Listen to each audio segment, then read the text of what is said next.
Assalamualaikum warahmatullahi taala wabarakatuh. Okey, untuk kali ini saya nak berkongsi satu kes yang saya baru terima.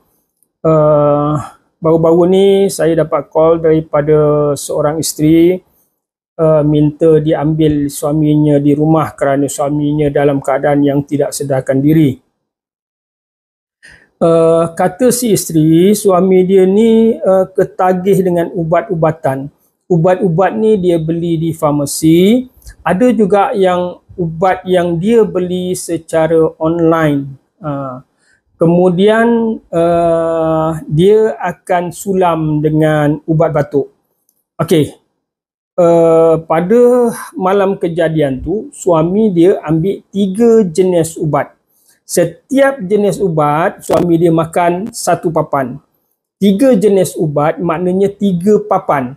Kemudian dia minum ubat batuk. 1 botol ubat batuk. Jadi isterinya tunjukkan kepada saya gambar 3 papan ubat tu. Kemudian botol ubat batuk.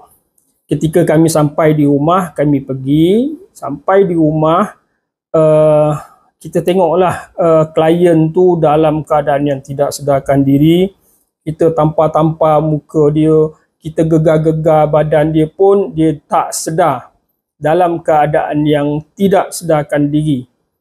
Mari kita saksikan gambar dia.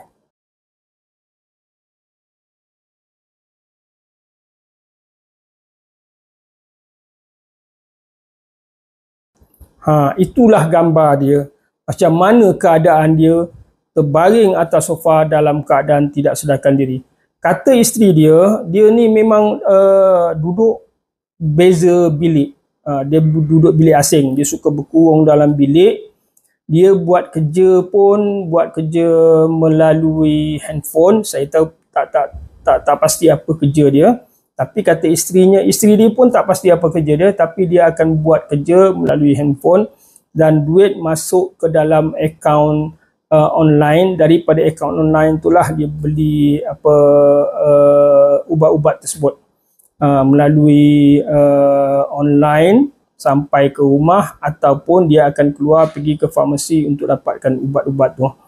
Kata isteri dia, benda ni dah berlarutan sangat lama, sehinggalah pada malam kejadian tu keadaan suami dia sangat-sangat teruk bagi dia, dalam keadaan terbaring tak sedarkan diri di rumah mertua, maknanya di rumah ibu bapa isteri.